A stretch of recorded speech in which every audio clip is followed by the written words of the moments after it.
கூத்தினை விரும்புகிறார். தொண்டுறாதவர் கை கூத்தினை விரும்பேன். கூத்தினை விரும்புகிறார். தொண்டுறாதவர் கை கூத்தினை விரும்பேன் அப்படின்னு சொல்ற. அது மாதிரி தொண்டுன்னு ஒண்ணு சொல்லிட்டு இன்னொன்னு விரதம்னு சொல்றாரு. இந்த தொண்டுக்கும் விரதத்துக்கும் தொடர்பு இருக்கு. விரதம் உடையவன் எவனோ அவன் தான் தொண்டு செய்ய முடியும். இங்க சன்மார்க்கத்துல சொல்லவன். சன்மார்க்கத்துல பெருமான் இச்சைப்படி விருப்பப்படி, பெருமான் திருவுள்ளப்படி இச்சைப்படி விருப்பப்படி தொண்டுங்கிறது விரதம். அந்த விரதம் என்ன விரதம் அப்படின்னா, ஒண்ணு எல்லாரும் சாப்பிடாம இருக்கிறது விரதம். உண்ணாமை நோன்புதான் விரதம்னு இது வரைக்கும் உலகியல்ல இந்த அமாவாசை விரதம், கார்த்திகை விரதம், அந்த விரதம் இந்த விரதம் அப்படிதான். பெருமாள் சொல்றது பெரியவர்கள் திருவள்ளுவரும் சொல்லியிருக்காரு. கொல்லாமை என்பது விரதம். விரதம் என்பது கொல்லாமை.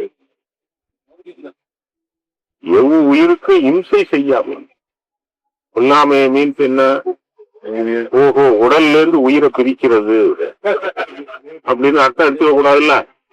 அதுக்கு ஒரு டெபினேஷன் திரும்பவும் வல்லலார் கொல்லாமைன்னு சொல்லிட்டு எவ்வுயிருக்கு ஹிம்சை செய்யாமல். அப்ப அதை விட கொஞ்சம் மேம்பட்டது. அப்ப ஹிம்சைன்னாவே அதாவது உடல்ல இருந்து உயிரை பிரிக்கிறது மட்டும் ஹிம்சையா?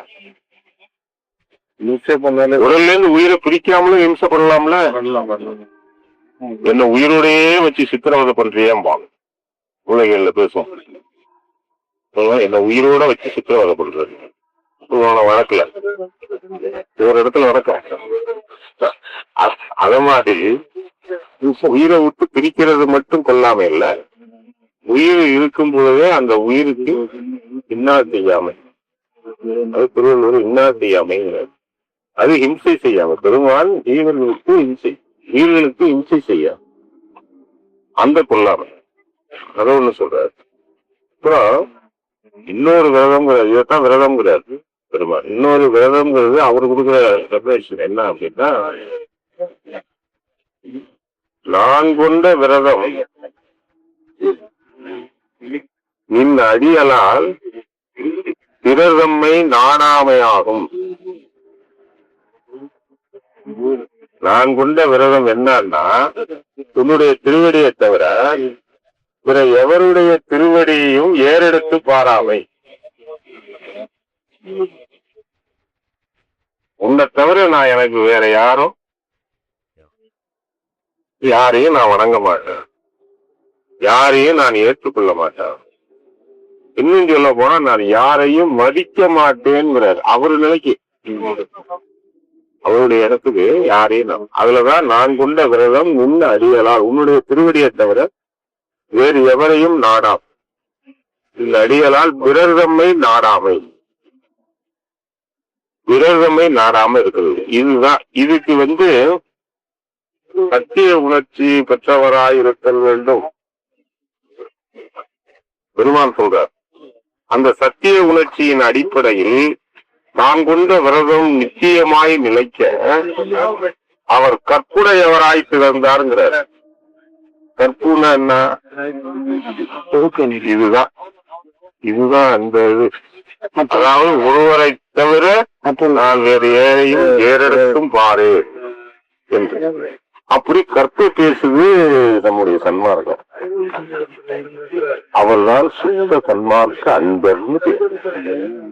யார வணங்கணும், யார மட்டுமே நினைக்கணும், மற்றவங்க எல்லாம் எங்க நினைக்க கூடாதா, தப்பாங்க அப்படின்னா தப்பு நினைக்க கூடாது. யாருக்கு நான் சொல்றது? சுத்த சன்மார்க்க அன்பர்.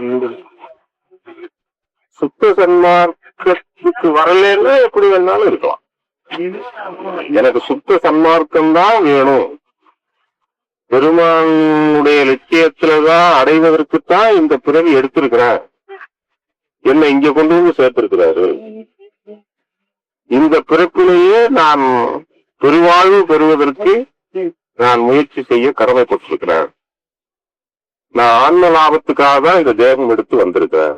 வேற எதுக்கும் இந்த தேகம் கொடுக்கப்படல, இயற்கையாவே அதுக்காக தான் கொடுக்கப்பட்டது. அதை எல்லாரும் உணரல.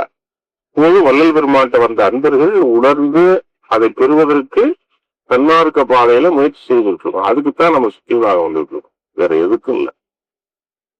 அதனால அந்த விரதம் உடையவர், அந்த கொல்லாமைங்கிற விரதத்தை உடையவர், நின் அடியலால் பிரதமை நாடாமை ஆகும் என்ற விரதம் உடையவர் செய்யக்கூடியதற்கு பாருங்க, அதுதான் தொண்டா. அப்ப அவங்க என்னதான் செய்வாங்க? அவங்க செய்யக்கூடிய தொண்டு என்ன இருக்கும் என்றால், அந்த தொண்டுதான் அலங்கார திருப்பணி என்று சொல்ற. நான் பேசுறதெல்லாம் இங்க இல்ல, உலகிலே இல்ல. அவர் சொல்றதுதான் அலங்கார திருப்பணி. ஒவ்வொருவரும் அந்த அலங்கார திருப்பணியை இயற்றுங்கிற. என்னத்தை அலங்காரம் பண்ணோம்? நம்ம வீட்டை அலங்காரம் பண்றோம், வேற கீழே கோயில வெளியில உள்ளதான் நம்ம அலங்காரம் பண்ணிட்டு இருக்கோம். உங்களை நீங்க அலங்கரிக்க தெரிந்து கொண்டு அறிந்து கொண்டோமா? நம்மள அலங்கரிக்க ஏன் நான் அலங்கரிச்சுட்டு தான் வந்திருக்கிறேன். என்ன நம்மள அலங்கரிக்கும் தெரிஞ்சுக்கிறோம். பெருமான் கேட்கிறது உங்களே நீங்கள் அலங்கரிங்கிறார். எப்படி அலங்கரிக்கிறது? புறத்துல ஆடைகள் அணிகலன்களை எல்லாம் அணிந்து வருவது அலங்காரமா? அப்ப பெருமான் எந்த அலங்காரத்தை சொல்றாரு? அதான் திருப்பணின்னு சொல்றாரு. இது திருவருப்பாவுல சுத்த சன்மார்க்க சங்க அன்பர்களுக்கு இருக்கிற கட்டளை. இதை புரிந்து நாம் அவ்விதமாக இயற்ற வேண்டும். அது அவர்கிட்ட கேட்டு அந்த திருவுருள் சமூகத்துல அந்த திருவிளக்கு முன்பாக தீப முன்னிலையில நாம ஒழுகி அவ்வாறு வருவமையானால் நமக்கு சன்மார்க்க பாதை கிடைத்து அந்த நெறியில நம்ம மேலேற முடியும். நாம வந்த பிறவி எடுத்தவருடைய நோக்கம் நிறைவேறும். அப்ப அந்த அலங்கார திருப்பணிங்கிறது. அந்த அலங்கார திருப்பணிங்கிறது இந்த உடம்ப புறத்துல அல்ல, அகத்துல இந்த அலங்கார திருப்பணியை மேற்கொள்ள வேண்டும். நம்முடைய கரணங்கள், உள்ள இருக்கிற கரணங்களை அலங்கரிக்கணும், தூய்மைப்படுத்தணும். தூய்மைப்படுத்துதல் ஒன்று அலங்கரித்த, தூய்மைப்படுத்தி முடிச்சதுக்கு பிறகுதான் அலங்கரிக்கிறது. வீடெல்லாம் சுத்தமா கட்டி எல்லாம் கொடுத்ததுக்கு பிறகு அப்புறமா அலங்காரம். இறைவன் எழுந்தருளுக்கு தயாரான தருணத்தை எதிர்பார்த்திருந்து அலங்கார திருப்பணி முக்கியத்துவம். அதுக்கு தயார்படுத்துறதுக்கு முன்னேலதான் தூய்மை செய்த. தூய்மையால் எனது துரிசெல்லாம் நீங்கி நல் வாய்மையால் கருணை மழை பொழி மழையேன்னு சொல்றாரா? தூய்மையால் எனது துரிசெல்லாம் நீக்கி. இங்க இருக்கிற இதுக்குள்ள இருக்கக்கூடிய துருசுகள் தத்துவ துருசுகள். துருசுகள்னா என்ன? தத்துவ துருசுகள் உள்ள இருக்கு. இந்த தத்துவ துருசுகள்லாம் நீங்கி தூய்மை பெற வேண்டும், விளக்கம் பெற வேண்டும். தூய்மை பெறுவதெல்லாம் விளக்கம் பெறுதல்னு பேரு, விளங்குதல் வேறு. அப்படி விளக்கம் பெற்று தூய்மை பெற்றதுக்கு பிறகு அப்புறமா அதை அலங்கரிக்கணும் அந்த இல்லத்தை. அவ்வாறு தூய்மை செய்வித்தலும் அலங்காரம் செய்விப்பதும் தான் திருப்பணி என்று சொல்லுகிறார். அந்த திருப்பணியை செய்வதுதான் தொண்டு. இந்த திருப்பணியை செய்யறவன் வெளியில மக்களுக்கு, அதாவது வெளியில முன்னிட்டு, அதாவது முன்னிட்டு புறத்துல பணிகள் ஆற்றுவானா ஆற்ற மாட்டானா? நேரிட்ட பட்சத்தில் ஆற்றுவானா ஆற்ற மாட்டானா? அவன் ஆற்றுவது எத்தகைய ஆற்றலாக இருக்கும்? இவ்வாறு அலங்கார திருப்பணியின் உளவு தெரியாமல் ஆற்றுகின்றவர்கள் எத்தகைய திருப்பணி, எத்தகைய செயலில் ஈடுபடுவார்கள், தொண்டுகளில் ஈடுபடுவார்கள். நினைச்சு பாருங்க. உண்மையான ஆன்ம உருக்கத்தினால செய்யற தொண்டு எப்படி? ஆன்ம உருக்கம் ஏற்படாது வெறும் மனத்தளவுல செய்யற தொண்டு எப்படி? பெருமான் எல்லாவற்றிலும் சொல்லும் போது இவர் ஒருத்தர் தான் இந்த உண்மைங்கிற வார்த்தையை சேர்த்து பேசுறாங்க. எந்த ஞானியும் பேசல. உண்மை இரக்கம் இவர் ஒருத்தர் தான் சொல்றாரு. உண்மை அறிவு இவர் ஒருத்தர் தான் சொல்றாரு. உண்மை அன்பு இவர் ஒருத்தர் தான் சொல்றாரு. அது என்ன இந்த அன்பு இரக்கம் அறிவுங்கிற வார்த்தைக்கு முன்னாடி ஏன் உண்மையை போடுறாரு? அதுக்கு அப்ப இது வரைக்கும் அன்புன்னா அப்ப உண்மை இல்லாத அன்பு இருந்திருக்கா? பொய் அன்பு இருந்திருக்கு, பொய் இரக்கம் இருந்திருக்கு. அப்ப அப்படின்னு போயிட்டா இது வரைக்கும் எல்லாமே பொய்யாவில போயிடும். அப்ப இது தெரியாதவங்களாகவே நாம் இதுவரைக்கும் இருந்து விட்டோமா? இல்ல சன்மார்க்கத்துக்கு வந்ததுக்கு பிறகாவது இது பற்றி தெளிவு நமக்கு வந்திருக்குதா? அதனாலதான் பெருமான் சொன்னது, கண்டதெல்லாம் அனித்தியமே, கேட்டதெல்லாம் பழுதே, உண்டதெல்லாம் மனமே, கொண்டதெல்லாம் குறையே, உலகியலில் இதுவரையும் இதுவரையும் இன்னும் அவர் வாக்கு என்ன சொல்ல, இதுவரையும். அப்ப பெருமான் 1823 பிறகு 1874 திருக்காப்பட்டத்துல 51 வருஷம் இதுவரையும்னா, அப்ப அதுக்கு முன்னாடி எத்தனை ஆண்டுகள், எவ்வளவு பெரியவர்கள், எவ்வளவு ஞானிகள், எவ்வளவு யோகிகள், எவ்வளவு சித்தர்கள், எவ்வளவு முத்தர்கள், எவ்வளவோ பெரியவங்கள்லாம் தோன்றி உலகத்துல, எவ்வளவு சமய தலைவர்கள் எல்லாம் தோன்றி மக்கள்லாம் சேமமா இருக்கணும், நலமா இருக்கணும், எல்லாரும் அன்புடையவரா இருக்கணும், எல்லோரும் சகோதர ஒற்றுமையோட இருக்கணும், சண்டை சச்சரவு இல்லாம இருக்கணும், அவங்களும் பெரியவங்களும் அந்த ஆசைப்பட்டு தானே வந்தாங்க, சொன்னாங்க எல்லாம். இப்ப இதுவரைக்கும் உண்மை தெரியல, ஐயா வருடத்துக்கு பிறகுதான் உண்மையை சொல்ல வந்தவர். அதனாலதான் பெருமான் தன் திருவாயாலே உண்மை சொல்ல வந்தனே என்று, உண்மையை சொன்னாலும் அதை உணர்ந்து கொள்வார் எவரும் இல்லை என்று கடைசி காலத்துல பரிதாபப்பட்டார். உள்ளும் புறமும் பரிதாபப்படுகிறேன், இன்னும் பரிதாபப்பட்டுக் கொண்டு இருக்கிறேன். தன்மார்க்கத்தினருக்கும் இன்னதென்று எவரும் தெரிந்து கொள்ளவில்லைன்னு அன்றைக்கு திருக்காப்பிட்டுக் கொள்வதற்கு சுந்தர நாள் வரைக்கும் வருத்தத்தோடு இருந்தாங்க. அதனால அந்த உண்மை இரக்கம், உண்மை அன்பு, உண்மை அறிவு, இதை உசாவி இதை செய்யக்கூடிய தொண்டு இருக்கு பாருங்க, இதுதான் உண்மையான தொண்டு என்று ஏற்றம் தந்து பெருமான் சொல்வதுதான் சுத்த சன்மார்க்க நெறி. அந்த சுத்த சன்மார்க்க நெறி இருக்க, அதுல அந்த தொண்டு செய்வதற்கு கௌரி கொண்டு என்று சொன்னால் உள்ளத்தில் உவக்கோடு ஏற்றுக்கொண்டு, அதாவது அதை கடமையாக கொண்டு என்று கௌரிங்கிற சொல்லுது. உவக்குடன் உள்ளத்தில் கடமை, அந்த தொண்டு செய்வதே எமது தொழில், தொண்டு செய்வதே எமது தொழில், வேற எதுவும் இல்லை. அதை தன்னுடைய இயல்பான கடமையா ஆக்கி கொள்வதற்கு பிறகு அதுக்கு பேரு பௌரி, பௌரி கூத்துன்னு பேரு. அவங்க எல்லாம் எப்படின்னா, பிறகு இயற்கையாகவே அந்த கூத்தாடிகள் அந்த அவங்க தொழிலே இந்த பௌரி கூத்துன்னு பேரு. அதனால இந்த பௌரிங்கிற வார்த்தை வந்தது. அதுதாங்க ஐயா இருக்கு. இயற்கையாகவே அந்த இயல்பாகவே கடமையாகவே தொழிலாக சொல்றதற்கு பாருங்க, அந்த தொண்டை அவ்வாறு சொல்றவங்க பௌரி கொண்டு தொழிலாக, அந்த பௌரினா கடமையாக கொண்டு தொழிலாக கொண்டு தொண்டு செய்வதே தொழிலாக உடையவர். அவர்கள் சிந்தை தெளித்து அந்த திருநடனத்தை கண்டு ரசிக்கக்கூடிய அளவுக்கு ஆற்றல் பெற்றவர்களாக விளங்குவார்கள். அந்த உள்ளத்துல சிந்தை குலங்க பெற்று சிந்தையிலே நான் கழிப்பு கொண்டேங்கிறார். இப்ப நமக்கு சிந்தைன்னா என்னன்னே தெரியாது. அதுதான் தெரியுமா சிந்தை என்ன? சித்தம்னா என்னன்னு கேட்டாவே தெரிய மாட்டாங்க. இவ்வளவோ வந்திருக்கிறோம், மக்கள் வர்றாங்க, சன்மார்க்கத்துல ஈடுபாடு கொண்டு இந்த தெளிவு இல்லைன்னா நமக்கு என்ன புரியும், நமக்கு என்ன நடக்குதுன்னே நமக்கு தெரியாது. இப்ப நான் என்ன இருக்கு, நான் எப்படி இருக்கேன்னு எனக்கு தெரிய வேண்டாமா?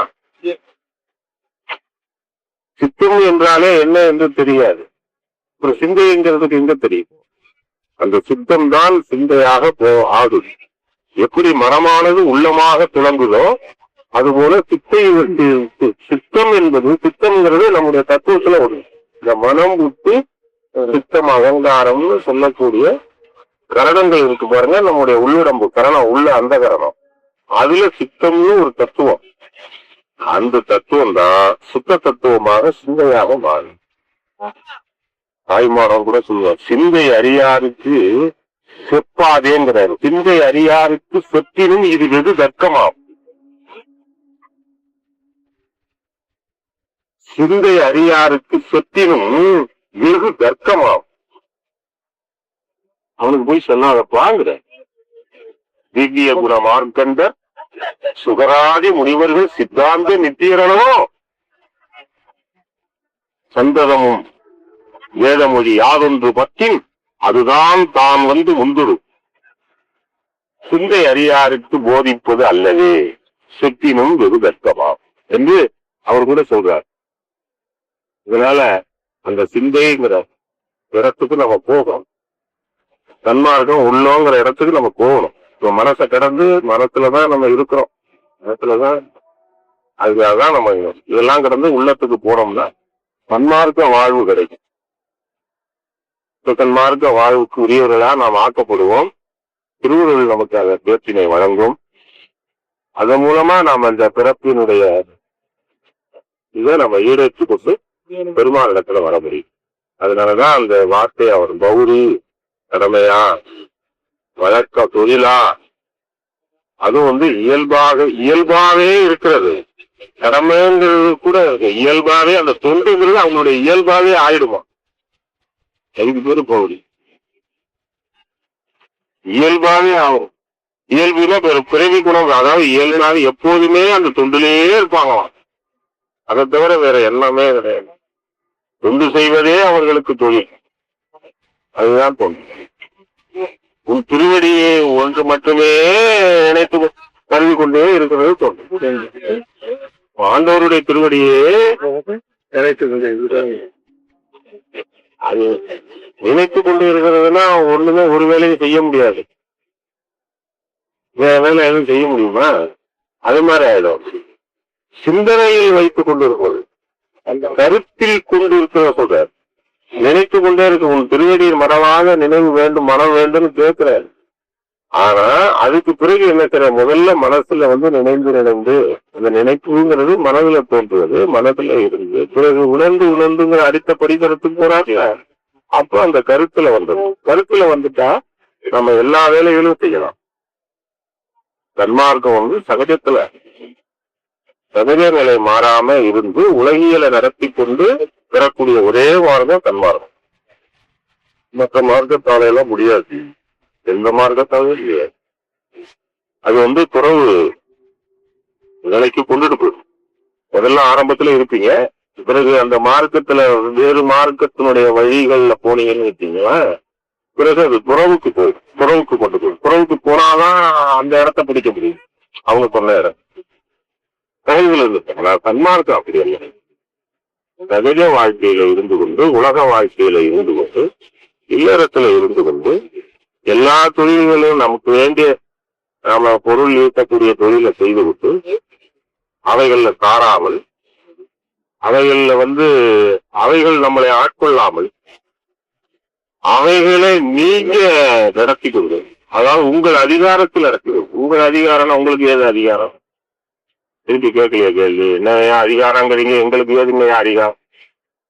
யார் கொடுத்தா அதிகம்? அதாவது அந்த இடத்துல சொல்லும் போது திருவுருள் துணை கொண்டு, அதுல போடுறதுதான் வழக்கம். எப்படிலாம் தெரியாது. திருவுருள் துணை கொண்டு என்று அந்த திருவுருள் துணை கொண்டு அது உள்ளபடி திருவுருளே நடக்கணும். அப்ப திருவுருள் துணை பெற்றால்தான் முடியும். திருவுருள் துணை பெற்றீர்களா?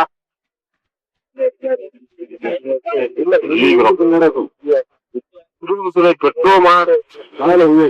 ஆம், பெற்றுவிட்டோம். நிச்சயப்படுத்தி சொல்ல முடியும் ஐயா. ஏதாவது ஒருத்தர் ஏன் சொல்லக்கூடியவராகத்தானே சன்மார்க்க அன்பர்கள் இருக்க வேண்டும். அதுக்குத்தான் நம்ம வந்திருக்கோம். அது காரணம் திருவுருள் உங்களை நடத்திட்டு இருக்கிறது உண்மைதான். எல்லாரையும் அன்பர்களை உள்ளபடி அவரை சார்ந்து அவர் மீது நம்பிக்கை வச்சு அவர் மேல அன்பு வைத்து அவர்தான் எல்லாம் அப்படிங்கிற எவ்வளவோ அன்பர்கள், நம்ம அன்பர்கள் எவ்வளவோ பேர் இருக்காங்க. அவங்க அத்தனை பேருமே பெருமானே ஆண்டவரை உள்ளும் புறமும் வைத்து ஏற்றுகின்றவர்கள். அவர்களுக்கு எல்லா காரியமும் ஐயா தான் நடத்தி வைக்கிறார். திருவள்ளுவர் தான் நடத்தி வைக்கிறார் ஐயன். ஆனா அதை கேட்கும் போது அவங்களுக்கு அப்படியே ஒரு கச்சாயி அதை எப்படி சொல்ல தெரியும். அந்த விளக்கத்தோடு அந்த விளக்கமும் நமக்கு வேண்டும். நம்ம அப்பதான் நாம் நடத்தி கொண்டு போவதற்கும் இறைவன் நம்மளை ஆளுகிறாரா என்பதை அறிந்து போவதற்கும் நமக்கு அறிவு தெரியும். அறிவுக்கு தெரியணும். அந்த அறிவை பெற்றுக்கிறது தான் இங்க. அந்த அறிவை பெற்றுக்கொண்டு செயல்படப்படுறாரு. அப்படியே மூடமா போறது. மூடமா போயிட்டோம்னா அது வெறும் பக்தியா போயிடும். அதெல்லாம் முன்னோர்கள் இதுவரைக்கும் கையாண்டு பார்த்தது. வெறும் மூட பக்தியா இருக்கு. பக்தி வேறு, பக்தியும் வேறு, பக்தி வேறு. முதல்ல சொல்றாரு ஐயா பக்தியில் சிறந்திருக்கிறாரு. முதல் ஸ்டார்டிங். ஆனா அரிச்சோடி மாதிரி பக்தி வேறு. ஆனா பக்தியிலேயே நிக்க கூடாது, அதை கடந்து விளக்கம் பெற்று வர வேண்டும். இந்த விளக்கம் தான் சன்மார்க்கம் சொல்லக்கூடிய சுத்த சன்மார்க்க விளக்கம். அது திருவருள் குணத்தமாக தீபமுனியில ஒளி நெறியில ஒளி வழிபாட்டுலதான் வேற எந்த சொல்ல முடியுது. தியானம், யோகா, அது இது இதெல்லாம் முடிஞ்சு போச்சு. இதெல்லாம் முடிஞ்சு போச்சு. பெருமான் தெளிவா தீபத்தை எடுத்து வச்சு வெளிச்சத்துல ஒளியில வாக்கு தெய்வ பாவனை பண்ணி அப்படியே படிப்படியா வா, உனக்கு எல்லாம் அந்த உணவு இருக்கு அப்படின்னு சொல்லி நம்மளை விட்டாங்க. அதுல இருக்கு கண்ணை மூடுறதுக்காக ஒளிய வெளிச்சத்தை வைக்கல, அதுகிட்ட போய் கண்ணை மூடிக்கிறான். வெகு நாட்களாக இப்படிப்பட்ட ஒரு அவல நிலை நிகழ்கிறதே என்று பெருமாளிடத்தில் வெகு நாட்களாக முறையிட்டுக் கொண்டிருந்தது உண்டு. இப்போதுதான் மக்கள் எல்லாம் கண்ணு விழித்து பார்க்கக்கூடியது. பெருமானே சொல்வார், விழித்து விழித்து இமைத்தாலும் அப்படின்னு அவரே சொல்றார். அப்புறம் விழிச்சுதான் பார்க்கணுங்கிறது அதுல இருக்கு. சுடர் உதயம் இலையேல் விழிகள் விழித்து இழைப்பதலால் விளைவுண்டும் அறிக. அதனால விழித்து இன்னொரு சொல்றாரு, அந்த உணவு இருக்கு. விழித்து இதுவார் என்றனுக்கு விளங்கிய சத்துருவே, கால்வருணம் கலையாதே, நால்வருணம் ஆசிரமம் ஆச்சாரம் எல்லாம் நவீன்றகளை சரிதமெல்லாம் பிள்ளை விளையாட்டே, மேல் வருணம் தோல் வருணம் கண்டு அறிவார் இலை, விழித்து இதுவார் என்று எனக்கு காட்டிய மெய்ப்பொருளேங்கிற. கண்ணை முழிச்சு இதை பாருன்னு ஏதோ ஒண்ணு சுத்தி காட்டுறாரு.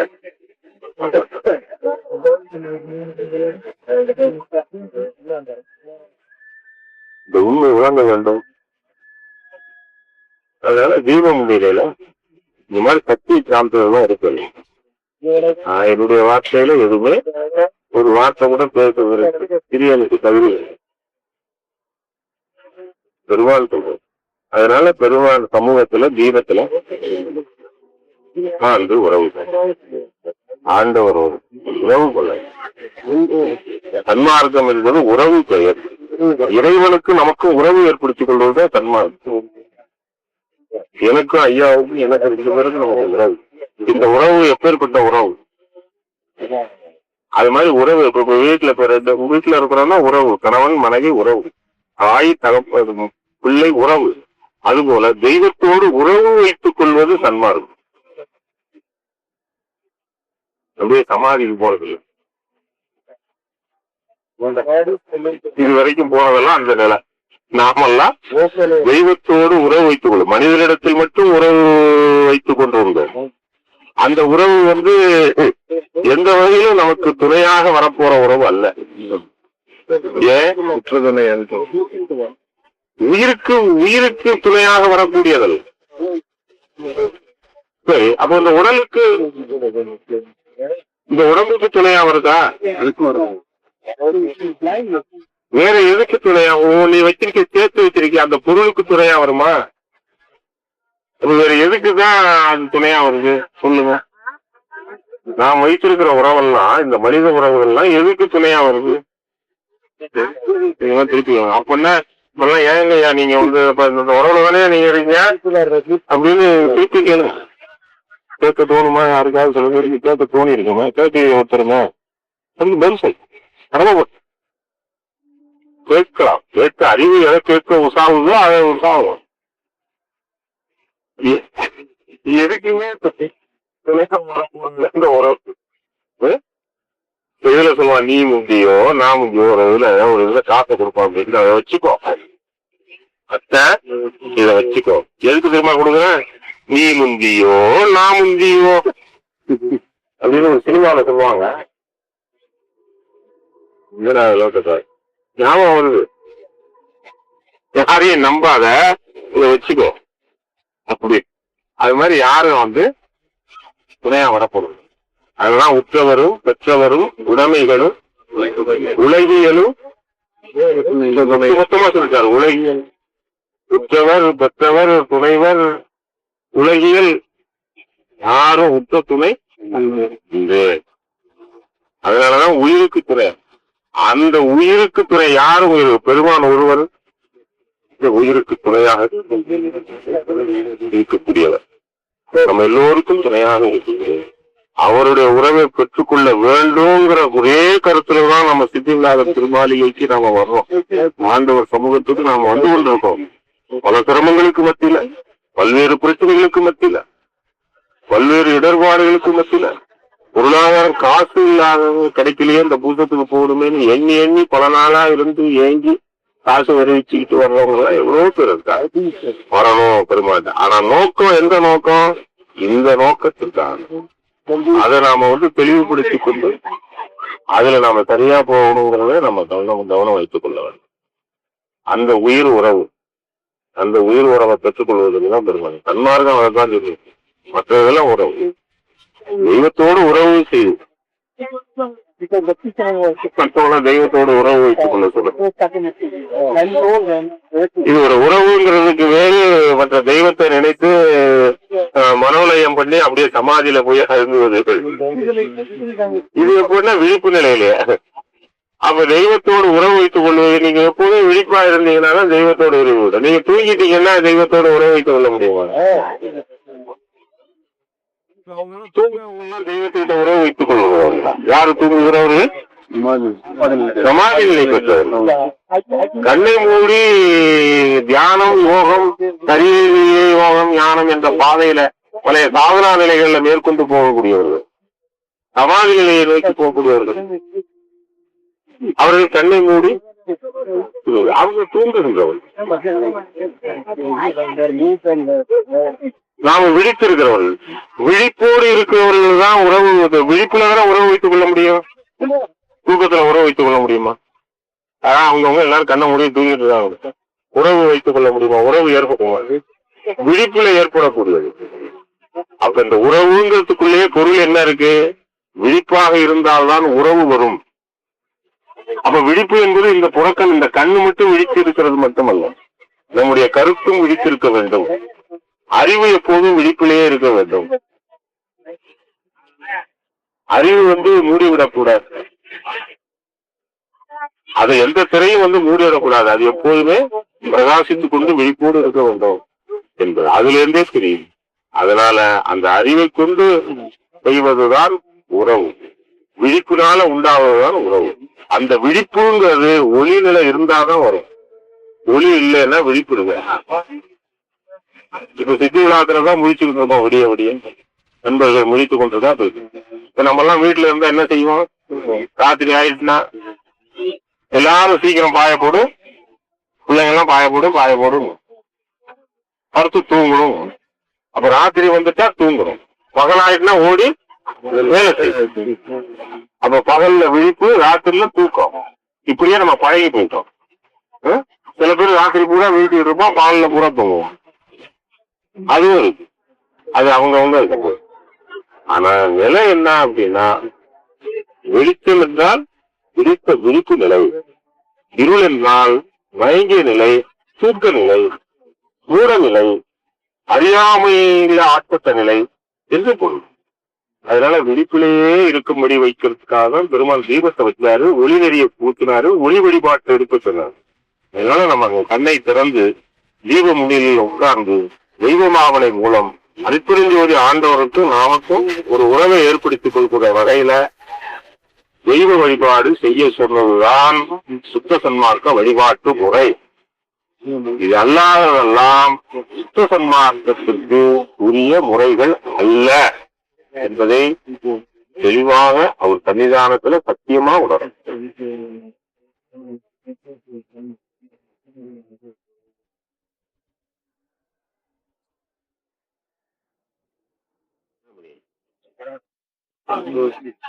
ஒரு வரியில வினாக்கு ஒரு வரி விடை சொல்லணும், அதுதானே மரபு. இப்ப நான் அதிகமா பேசியிருக்கேன். ஒரு வரிக்கு ஒரு வரி விடா. சின்ன பிள்ளைகள் கேள்வியில விடை ஒரு வரியில் விடை தருக.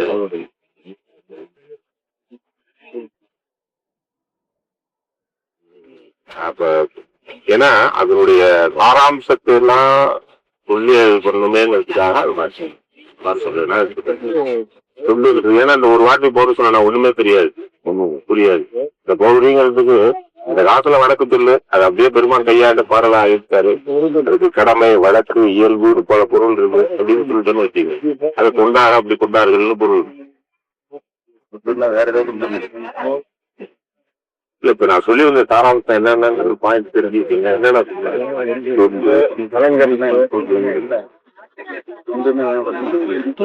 விரதம் முதல்ல சொன்னது விரதம்.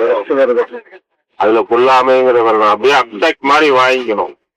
அதுதான் கொல்லாமைங்கிறது விரதம். இன்னொரு விரதம் கொல்லாமைங்கிறதுக்கு ஒரு டெஃபினேஷன்.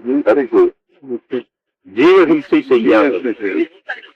உடலை விட்டு கொல்லாமைன்னா என்ன சொல்லுவாங்க, கொல்லாம இருக்கணும் போல இருக்கு. மற்றதெல்லாம் ஹிம்சை எல்லாம் பண்ணலாம்.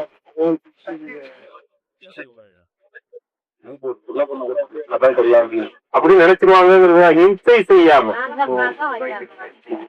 ஹிம்சைங்கிறது இல்லை. ஹிம்சைன்னா வேற வகையில ஹிம்சை பண்ணலாம்ல. வார்த்தையோட அது ஹிம்சை இல்லையா? அது கொலை அல்லவா? பெருமாள் எவ்வளவு போறாரு. அதனாலதான் ஹிம்சை செய்யாம அதை சொல்லணும். அப்புறம் தவிர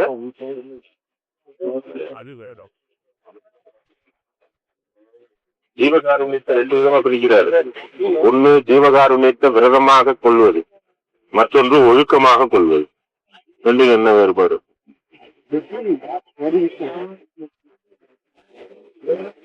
யாரு ஒழுக்கத்துல ஜீவகாருண்யமே ஜீவகாருண்யத்தை ஒழுக்கமாக கொண்டவர்கள் யாரு? ஜீவகாருண்யத்தை விரதமா வச்சிருக்கிறவங்க யாரு?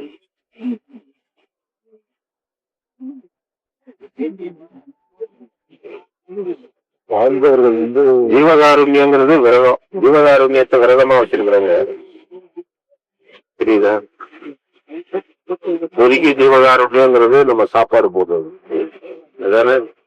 மற்றபடி உதவி செய்யறது, தொண்டு இதை விரதமாக வைத்துக் கொடுத்தது. அதாவது இதே தொழில் இதே செய்யறது, செஞ்சு வச்சுக்கிறது, இது விரதம். ஒழுக்கமா இருக்கிறதுல ஜீவகாருண்யமே ஒழுக்கம். பெருமான் ஜீவகாருண்ய ஒழுக்கம். ஒழுக்கம்ங்கிறது எதுல ஏற்படக்கூடியது? ஒழுக்கம்ங்கிறது ஒரு மனித நேரத்துல எதுல ஏற்படக்கூடியது? கண்ணிலையா, மூக்கிலையா, வாயிலையா? ஒழுக்கங்கிறது எதுல வரும்? திருவள்ளுவர் சொல்வாரு, ஒழுக்கம் உயிரினுமா. இது வரைக்கும் உயிரை விட பேரானது உலகத்துல ஏதாவது இருக்கா? இவர் மட்டும் இருக்குங்கிறாரு. உயிரை விட மேலானது நான் உண்டா? உயிருக்கு மேல உள்ளது ஒண்ணு இருக்கா? உயிருக்கு மேல உள்ளது வேற ஒண்ணுமே இல்ல. ஆனா ஒண்ணு இவர் மட்டும் இருக்கு மேல, அது ஒழுக்கம் தான். அப்ப அந்த ஒழுக்கம் என்ன ஒழுக்கமா இருக்கும்? எதனுடைய ஒழுக்கமா இருக்கும்? எது கொள்ற ஒழுக்கமா இருக்கும்? சாதாரணமா மன ஒழுக்கம், அதுதான் எல்லாரும் ஒழுக்கம். மனம் மன ஒழுக்கம். மன ஒழுக்கம்னா என்ன உங்களுக்கு எல்லாம் தெரியும். அந்த ஒழுக்கத்தைய கடைபிடித்து நிற்பது என்பது எவ்வளவு பெரிய சமாச்சாரம். மன ஒழுக்கத்தை மனச்சான்றுபடி நான் அந்த மன ஒழுக்கத்தை முற்றிலும் நான் கடைபிடித்து வருகிறேன் என்று மனசாட்சியோடு சொல்ல முடியுமா? அதுவே கடைபிடிக்கிறது கஷ்டம். பெருமாள் என்ன சொல்றாரு அப்படின்னா, ஜீவ ஒழுக்கம், ஆன்ம ஒழுக்கம், இந்த கரண ஒழுக்கம்னு சொல்ல பாருங்க, அதுதான் மன ஒழுக்கம். நீங்க சொல்ற கரண ஒழுக்கம் இருக்கு, இந்திரிய ஒழுக்கம், கரண ஒழுக்கம், இது அவர் சொல்றது வேற.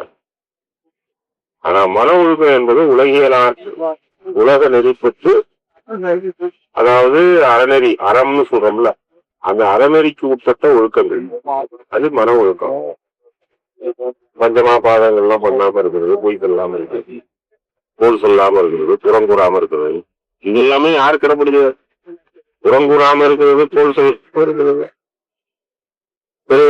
அவா வெகுளி, அழுக்காறு, அவா வெகுளி, இது திருவள்ளுவர் சொல்றாரு. பொறாமை அடையாது இருத்தல், பிறர் பொருளை கவர நினைக்காது இருத்தல், பிறர்மனை நினையாது இருத்தல், இப்படி எல்லாம் நிறைய இருக்கு ஒழுக்கங்கள்.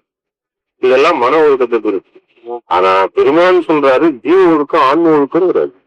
வேற நினைச்சு பார்க்க முடியல. ஆனா சாத்தியம் ரொம்ப எளிமையான சாத்தியம். வழி தெரியாம தான் எல்லா மக்களும் தடுமாறிட்டு இருக்காங்க. ரொம்ப எளிமையா சாத்தியம். எதையுமே பார்க்க வேண்டாம். இங்க இதெல்லாம் மனசெல்லாம் நினைச்சு மனசெல்லாம் தூக்கி திராசுல போட்டீங்கன்னா நிக்காது. அதுக்கு ஈக்குவலா எதையுமே போடல. எந்த இடைக்கோட்டிலும் போட முடியாது. அது மேலதான் இருக்கும், கீழே தான் இருக்கும். அப்படியே போட்டா அது அவருக்கும் வாங்கிட்டு இருக்கும். எவ்வளவு போட்டா வாங்கும். அதை ஒண்ணுமே வெல்ல முடியாது. அதுக்கு தாங்க போறோம். அதனால அந்த கணக்கெல்லாம் பார்க்கணும். நேரடியா ஆன்ம ஒழுக்கம் ஜீவ ஒழுக்கத்துக்கு வர்றதுக்கு வழி இருக்கு. அதுதான் ஒளி. ஜீவ வழிபாடு ஒளி. ஒளி மூலமா வாங்கினோம்னா நேரடியான ஜீவ ஒழுக்கத்து. ஏன்னு கேட்டீங்கன்னா ஒளி ஜீவன், உயிர். உயிர் ஒளி அறிவு. உயிர்ங்கிறதும் ஒளி என்பதும் ஒன்று. அதுக்கு சான்றாகத்தான் ஒளியை வைத்தாரு. உயிரை நீ உயிர் அனுபவம் பெறணுமா, ஒளி அனுபவம் பெறும். ஒளி மூலமாக உயிர் அனுபவம் பெற்றுக் கொள்ளலாம். உயிர் அனுபவம் பெறுவதற்கு ஒளி ஒன்றே ஆதாரம் என்றுதான் ஒளியை வைத்தார்.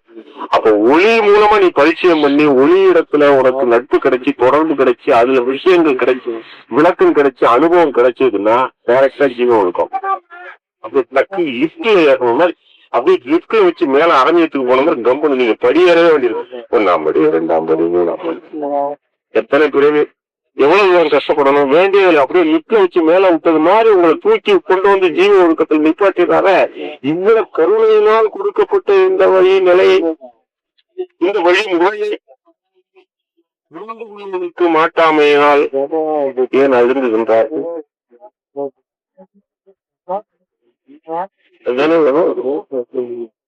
அது பெருமாண்டத்துல கேட்கணும்ல. இவ்வளவு எளிமையா சொல்லிருக்காங்க. இப்ப நம்ம சொல்லணும், கருணையினால தயவுனால சொல்றோம், அன்பர்களுக்கு சொல்றோம். அதனால இனிமையாவது நம்ம ஜீவ செய்யும். அதனால ஒழுக்கம் என்பது நான் சொல்ல வந்த காரணம், ஒழுக்கம் என்பது ஆன்ம ஒழுக்கத்தை தான் குறிக்கும். அதனாலதான் ஜீவகாருண்ய ஒழுக்கம் என்பது ஆன்ம ஒழுக்கம். ஆன்ம ஒழுக்கம் வந்தவன் தான் ஜீவகாருண்யம் ஒழுக்கம் உடையவன். அதுக்குதான் சொல்லுவாங்க. விரதமா பண்ணிட்டு விரதம் சாப்பாடு போடுறது என்ன ஜீவகாருண்யம் பண்ணிட்டு இது ஆரம்ப. நமக்கு இப்ப தெரிஞ்சது. இப்ப சின்ன பிள்ளைங்க படிக்கும் போது ஒரு ஆடு படம் போட்டு ஆவண்ணா டூனான்னு போட்டுருக்கோம். இந்த படத்தை பார்த்து ஆட்டோ இது என்னன்னு கேட்கும் போது ஆடு, ஏன் ஆடுன்னு எழுதி பக்கத்துல படம் போட்டுருக்கான். அத மாதிரி இப்ப நம்ம ஆடு படத்தை பார்த்துட்டு சொல்றது மாதிரி இப்ப பேப்பரை போடுறது. அதுக்கு பிறகு ஆட்டை எடுத்துட்டு எழுத்து தெரிஞ்சதுக்கு பிறகு ஆவண்ணா டூனா ஆடுன்னு சொல்லும். அதே மாதிரி அதுக்கு பிறகு மேல வந்தோன்னு இந்த ஒழுக்கம். ஃபர்ஸ்ட் இதைத்தான் செய்யணும். இதுலயே நிக்க கூடாது. இவ்வளவு காலமா செஞ்சுக்கிட்டு இருக்கோமே, என்ன ஆணிச்சு நமக்கு விளைவுன்னு சிந்திக்கணும். ரொம்ப வருஷமா நம்மளும் ஜீவகாருண்யத்தா செஞ்சுக்கணும். பெருமாள் சொன்ன மாதிரி ஒரு விளைவு உண்டாகலையே. யாராவது கருதி இருக்காங்களா? என்ன உண்டானது? பிள்ளைங்களுக்கு தீட்டு கிடைக்குது, பிள்ளைங்க படிக்குது, வசதி வாய்ப்பு வருது. ஏதோ அதுவும் அள்ளி கொடுக்க மாட்டாரு அவரு.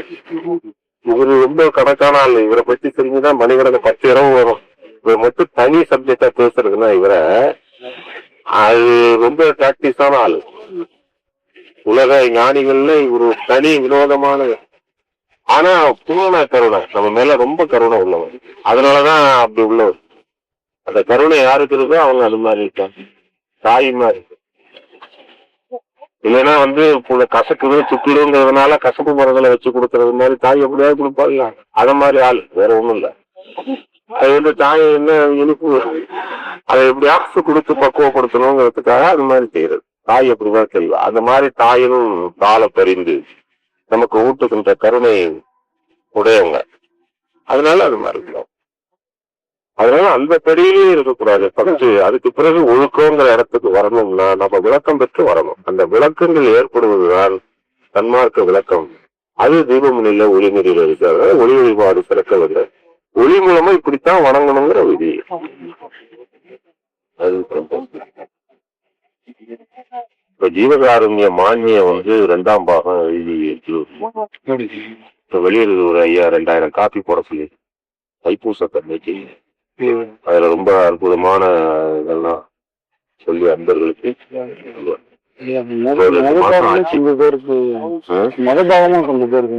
முதல் பாகம் வந்து அது இருக்கு. அதே இல்ல, அது கொஞ்சம் கடினமா இருக்கு. சில விஷயங்கள்லாம் புரிஞ்சுக்க முடியல. இது கொஞ்சம் எல்லாமே இருக்கு. அதுல உள்ளது பூராமே இதுல எல்லா விஷயமும் இருக்கு. அது இப்ப வெளியிட்டோம் சொன்னது. இல்ல, நாளை காலையில கொடுத்துறேன். நீங்க எப்ப போறீங்க? சரி, அதை பேசி அதை முடிவு பண்ணி ஒரு 2000 காப்பி போடுறது. நல்ல இதா பார்த்து நல்ல மேல அட்டையெல்லாம் நல்ல கலர் நல்ல ஷேடிங்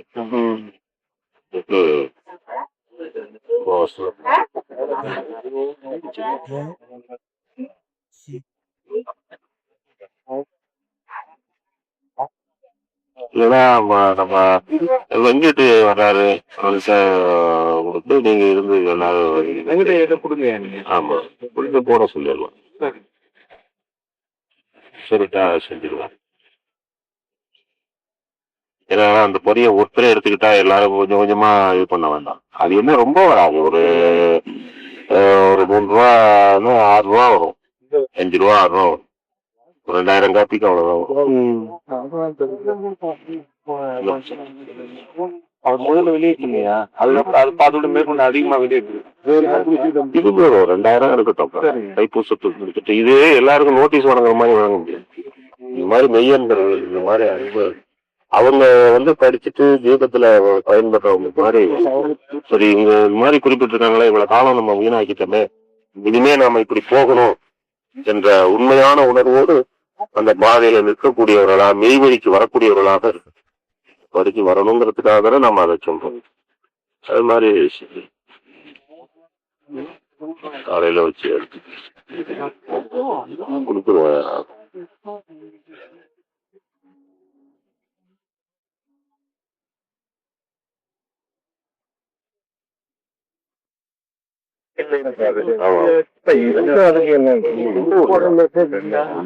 எச்சங்கிற வார்த்தை ரெண்டும் எனக்கு இல்லை, நினைக்கல.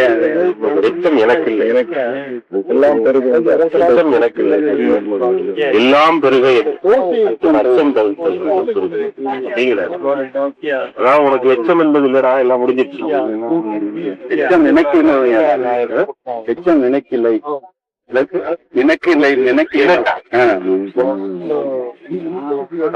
எச்சம் எனக்கு, எச்சம் எனக்கு இல்லை, அவங்க சொல்றாங்க.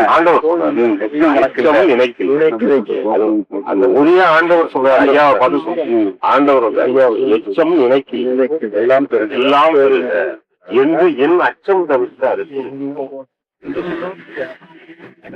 இறைவன் சொன்னதாக அது இங்கிலீஷ்ல என்ன என்ன முடியாது, டைரக்ட் இன்டைரக்ட் மாதிரி. அதாவது அவரு சொன்னது மாதிரி இறைவன் வந்து தனக்கு சொன்னதா சொன்னார். தக்கால் தகவலர் அவர் ஆமா, அவரு வந்து திருக்குறள், அது திருக்குறள் ரெண்டும் ஒண்ணுதான். எச்சங்கிற வார்த்தை, எச்சம்னா என்ன அர்த்தம் தெரியுதா?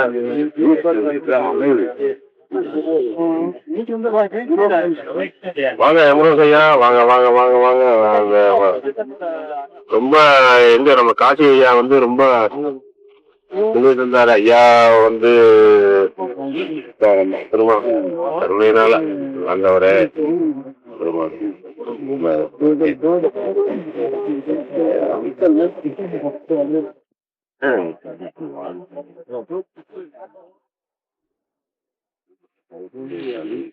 தமிழ்ல வந்து நிறைய ஒரு சொல்லுக்கு பல பொருள். அந்த பல பொருளுடைய ஒரு சொல்லுன்னு இலக்கணத்துல இருக்கு. தமிழ்ல மட்டும் இந்த விசேஷம் ஒரு சொல், ஒரு பொருட்கிழவி, ஒரு பொருட்கிழவின்னு பேர். ஒரு சொல்லுக்கு பல பொருள் உண்டு, பல பொருள் கொண்ட ஒரு சொல் உண்டு. அதாவது ஒரு சொல்லுக்கு பல பொருள், பல பொருள் கொண்ட ஒரு சொல், ரெண்டும் ஒண்ணுதான். பல பொருள் உடையது.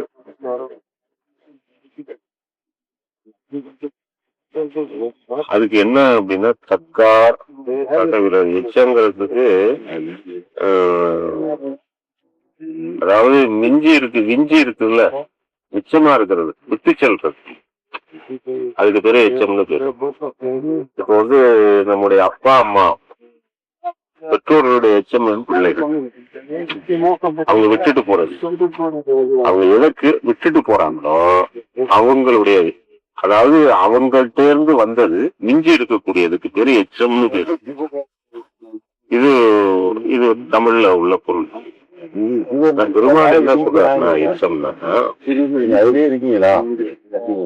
எச்சம், அதாவது தக்கார் தகவிலர் என்பது அவரவர் எச்சத்தார் காணப்படும் அப்படிங்கிறதுக்கு இவங்க புலவர்கள் எல்லாம் என்ன எழுதுறாங்கன்னா அவங்களுடைய நண்பர்கள் எழுதாங்க, அல்லது அவர்கள் விட்டு சென்ற மக்கள், அந்த பெற்றோர்கள் விட்டு சென்ற மக்கள் இருக்காங்க, அந்த மக்களை பார்த்து தெரிஞ்சுக்கிறார் தக்கார் தகவிலர். இவங்க தக்கவரா தகுதி இல்லாதவரா என்பதை அவனுடைய பிள்ளைய பார்த்து தெரிஞ்சுக்க. அதுதான் அந்த எச்சம்ங்கிறதுக்கு அவங்க பிள்ளைங்க அப்படின்னு அர்த்தம் எழுதிட்டு இருக்காங்க. எல்லா புத்தகத்திலயும் அதான் இருக்கும்.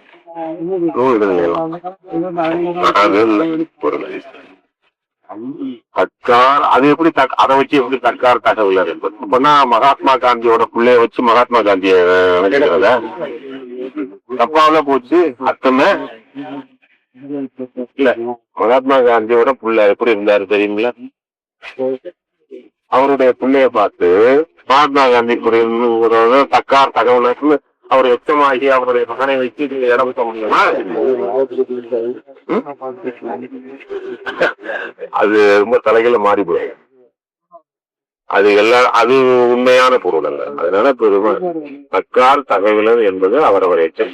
எச்சம்ங்கிறது அதாவது இந்த ஜீவன் இருக்கு பாருங்க, ஒவ்வொரு உயிர் இருக்கு பாருங்க, இந்த உயிருக்கு வந்து உடம்பு இப்ப வெறும் உயிரா இருந்தா அதுக்கு தெரியுமா ஏதாவது மகிமை பெருமை இருக்கா? அப்ப அது வந்து உயிரானது உடம்பு எடுக்கும் போதுதானே அது உடம்பு தேவைப்படுது இல்ல. பெருமான் சொல்றது மாதிரி ஜீவர்கள் ஆன்மாக்கள் தேகம் எடுக்க வேண்டும், பூலகாரிய தேகத்தை எடுத்துக்கொள்ள வேண்டும். அவ்வாறு எடுத்துக்கொண்டால்தான் அவர்கள் முக்தி அடைய முடியும்.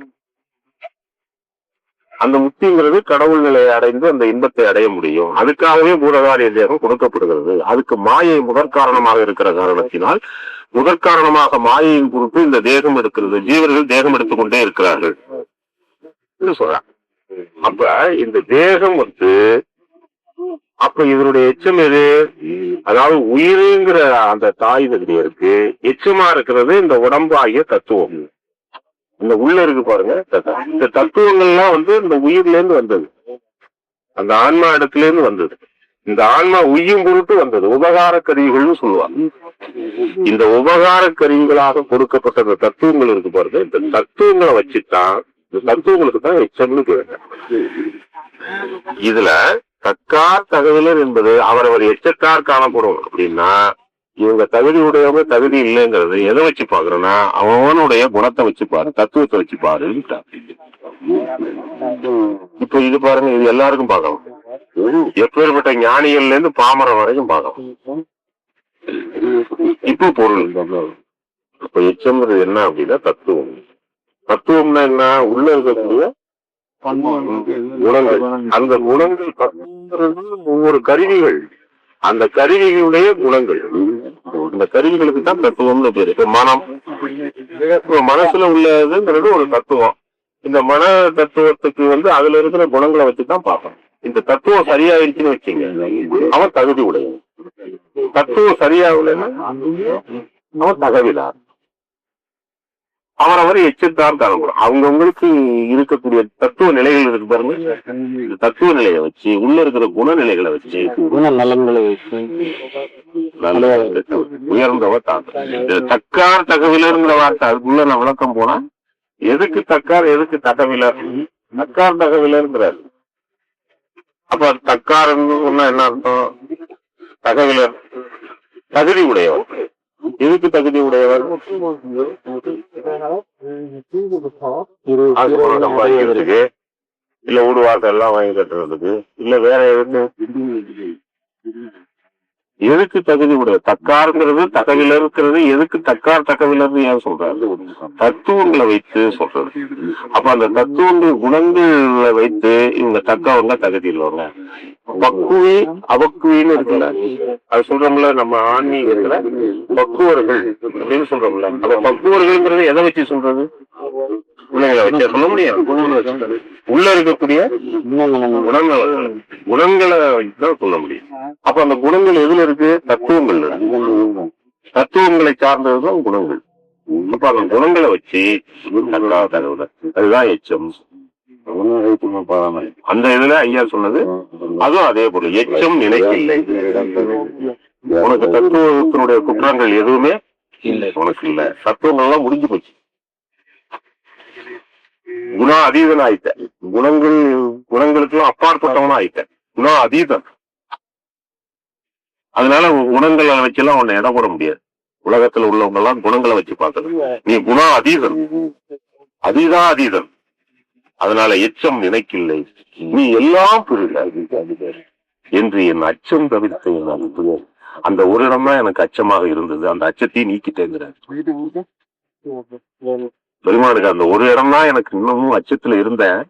பெருமாள் சொல்றாரு, பாக்கி எல்லாரும் தாண்டிட்டாரு. அந்த ஒரு இடம் இருக்கு, அதையும் தவிர்த்துட்ட அப்படின்னு அஷூரன்ஸ் கொடுக்கிறார் ஆண்டவன். எல்லாம் பெருக எச்சம் நினைக்கல. உனக்கு எதுவுமே கிடையாது. தத்துவங்களை எல்லாம் கடந்துட்ட. படிக்கிறோம் தத்துவ நிலைகள் தனித்தனி ஏறி தனிப்பற நாதமாம் தளத்தை பெருமான் சொல்றாரு. ஒட்டான் நிலைக்கும் யாவும் இதுல பாரு. அதுதான் தத்துவம் கடந்தது. அந்த தத்துவங்கள் உனக்கு இல்ல. குணங்கள் எதுவும் இல்லை. தத்துவங்கள் ஏதுமில்லா, குணங்கள் ஏதுமில்லா அருட்பெருஞ்சோதி ஆண்டவர். மற்றொரு செயற்கை இல்லா. யார் ஒரு ஆண்டவருக்கு குணங்கள் உண்டா? அதே நிலை நீ பெற்றுட்ட. அதனால உனக்கு எல்லாம் அளிக்கப்பட்டு விட்டது. அந்த எந்த இடத்துல உனக்கு அச்சம் இருந்ததோ அந்த அச்சம் நீக்கப்பட்டது. அந்த அச்சம் என்பது உயிரச்சம். அச்சம் என்பது உயிரச்சம். உயிரை சார்ந்து இருப்பது அச்சம். மனதை சார்ந்திருப்பது பயம். பயம் என்பது போக வேண்டும். மனசுல நிக்கிறது. மனசை கடந்துட்டா பயம் இல்லை. மனசுக்குள்ள கிடக்கிற வரைக்கும் பயம் உண்டு. அதையும் கிடந்து உயிரிழத்துக்கு போயிட்டு உயிர் அனுபவம் வரும்போது அச்சம் மட்டும் இருக்கும். அது ரொம்ப பெரிய விஷயம். அது உயிரச்சம். அதனால அந்த அச்சம் தவிர்க்கப்பட வேண்டும் என்று அச்சத்தை பத்தி சொல்றார். அதையும் தவிர்த்தாச்சு, நீ எல்லாம் பெருக என்று கொடுக்கிறது. இதுதான் அச்சம். இந்த ரெண்டு இடத்துல திருவள்ளுவர் நாயனாரும் பெருமானும் எச்சம்ங்கிறது ஒரே பொருள்ல கையாண்டுறார். எச்சம் என்றால் தத்துவ குற்றங்கள், தத்துவ குணங்கள். இந்த தத்துவ குணங்களை வச்சுதான் அக்கார் தகவலர்னு சொல்ல முடியும். மற்றதை வச்சு சொல்லுங்க.